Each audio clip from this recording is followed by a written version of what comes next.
Peace. Good morning. Happy Monday. And welcome back to Dictation.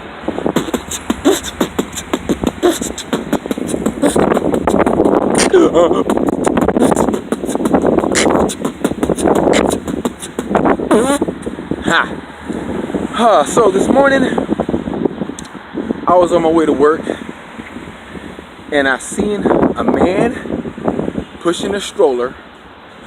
Just got off the train, probably trying to make another train, and he was waiting at the bottom of the steps. He wasn't really waiting at the bottom of the steps. He was getting his backpack together and adjusting his situation so that he can, lift his daughter in the stroller and carry her above the stairs. Bitches. Because they should have walked single file so I could share the sidewalk. Fucking whores. But anyway. So, I seen him and I'm like, you know what? Why are no women offering to help him carry the stroller with his daughter up the stairs?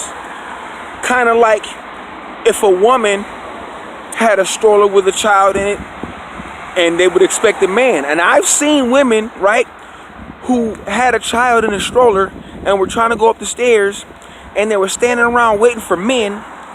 And I was behind a whole bunch of slow walking women, so I couldn't get to the woman to help her. And then they started talking shit about how ain't no man gonna help them. Not because the man didn't want to, but because all the other women who weren't helping her were walking slow and in the way of the men who could help her. That's what happened. So she talked that trash. And so I said, you know what? I'm not even gonna help her because I got accused of being an asshole before I even got to attempt to do anything nice. So I let another woman carry it. But anyway, when I saw the gentleman, I was like, are you going up the stairs, brother? And he's like, yeah. And I said, can I help you? And he said, sure. And I said, come on, man, let's do this. So, it was me, him, and his daughter. And I carried the front, and I pulled him up the stairs. And he was going actually to the same train I was going to. So I took him all the way up 3 flights of stairs. No hero. But my whole point is that women expect it and men don't.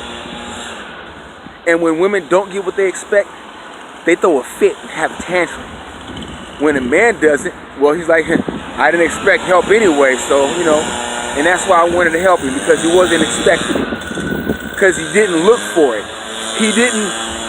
He appreciated my help, you know what I'm saying? And so that's just one little thing, you know what I'm saying? I saw that this morning and I wanted to help my brother, you know what I'm saying? My fellow XY, you know what I'm saying? And we had a little chuckle about how when women just be, expecting it to happen and they get mad when it don't.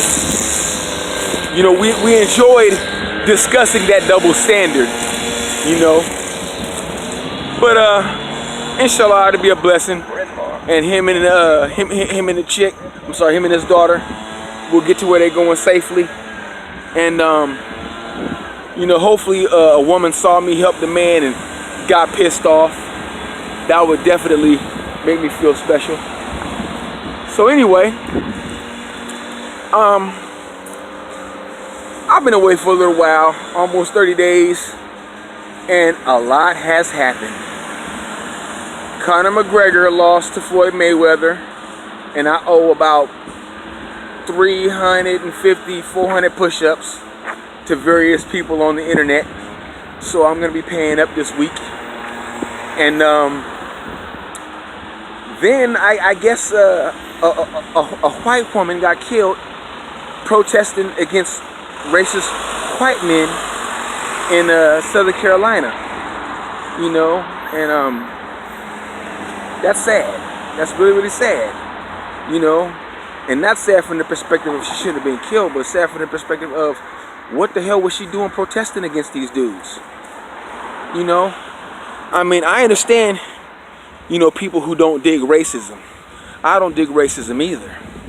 However, before I go and protest somebody, we have to define what is racism versus what is freedom of speech. As in what is opinion and what is fact. You know what I'm saying? Because if a motherfucker got robbed by a bunch of black dudes,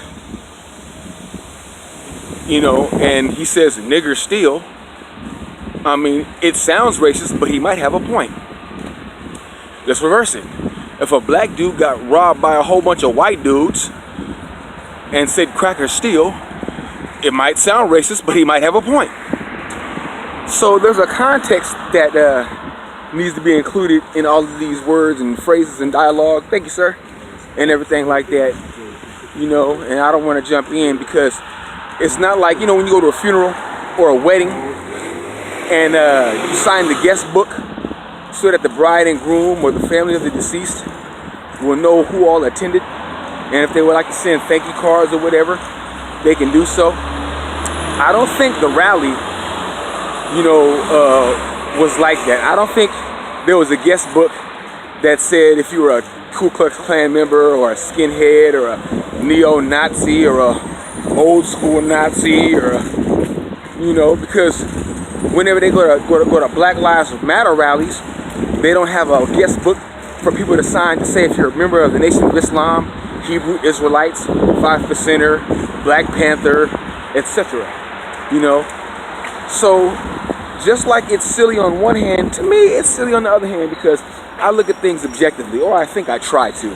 I try to look at things objectively and from other perspectives. So, you know, I can't just call something racist just because it doesn't agree with my worldview. You know, I can't say that this is that, and this.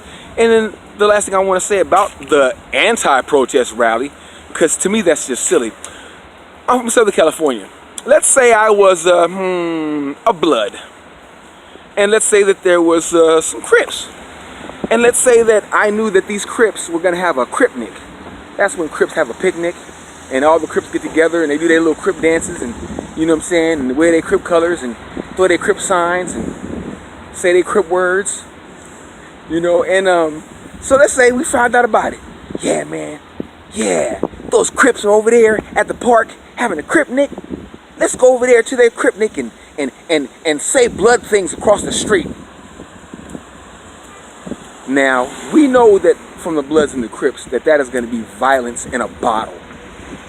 However, if you think that these people are racists and Nazis, right? When you look at the history of the Ku Klux Klan in America and the neo-Nazis, there's a piece of violence there. And it's like, so why would you want to go and oppose these people who are known for violence without being prepared to engage in violence? So if you're not prepared to engage in violence, then you're stupid. Now, if you're prepared to engage in violence, then you're no better than they are. Because when they got their permit for their rally, all they was going to do was speak and share a few ideas that we may not agree with. But let them share their ideas, because if their ideas are good, then wow, oh, I never heard that good idea come from that Ku Klux Klan member or the skinhead. And if the ideas are crap, well then by letting them say their ideas, then we'll all know that it's crap. And then we can go on from there. But to try to outshout somebody and not let them get their ideas out there, whether it's good or bad, wow, that just feels like it was when black folks was hollering racism in the 90s. You know, after Rodney King got beat by 4 police officers and nobody believed us. You know? Because don't forget, a lot of these politicians now, they weren't babies 20 years ago. They were alive 20 years ago.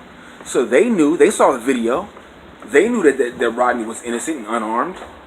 But for some strange reason, those same cats opposed people with ideas such as mine. Good morning.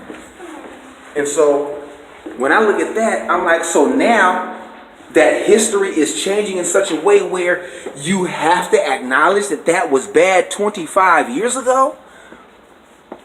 And you're easy to jump on the side now, but at the same time, you're not using any logic. You're not asking what the ideas are, what the agenda of the people are. You know what I'm saying? You're just going on how you feel.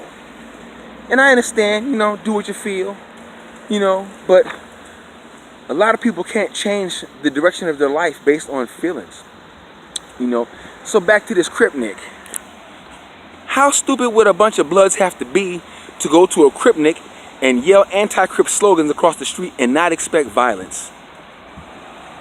That's as stupid as I think these protesters against the skinheads were. You know what I'm saying? I mean, I'm not a fan of skinheads. I'm not a fan of the Klan. You know, I don't know any neo-Nazis. Like, we ain't the homie. We don't be playing Madden on the weekend with the neo-Nazis. But at the same time, I wouldn't go out of my way to disrespect a bunch of people who are known to not like me and use violence to express it. Good morning. So it just doesn't make any sense, you know? And so, I mean, what did they expect? What did they expect? You know? You expected them to just, okay, we're not the real neo-Nazis, we're some punks. We ain't the real Ku Klux Klan, we ain't the real skinheads, we're some punks, and we're just gonna bow down to you SJWs. Okay, we're gonna go home now. Can you please not hurt us? No! These motherfuckers is Nazis! And skinheads, the Ku Klux Klan! They ain't scared of y'all! Just like a bunch of Bloods and Crips at a picnic ain't scared of the niggas across the street. So my thing is, when are people gonna stop appealing to emotion and start using their common sense to understand that people who are known for using violence don't just stop using violence because you're there? Because see, the thing about a punk is, a punk can either be a punk and be like, yeah, well, I was a punk. Or he can say, you know what? I ain't no punk. I'm finna serve these clowns. They should have never came up over here. Because now that the cameras are on, now that you're there at the rally, now they have something to prove. So by being anti at this rally, you might have caused more damage and destruction than anticipated. And this probably didn't have to happen. So quit being silly and let people with freedom of speech exercise their right to freedom of speech, whether you like it or not. Because this time you don't like it, but next time you might. And then there might be somebody who doesn't like what you have to say and they want to oppose you. You know what I'm saying? But violence is not the answer unless you are in a ring or an octagon and you're probably trained. But anyway, that's my perspective. That's how I feel about it. This is PD Ice and I'm dictating. You know what I'm saying? So I'm glad to be back, and I'm glad none of my subscribers unsubscribe, and I apologize for leaving y'all hanging. And man, stay up, have a better today than yesterday, and a greater tomorrow. And if anybody doesn't like what I have to say, open your mouth and let me know how this dictates. Peace.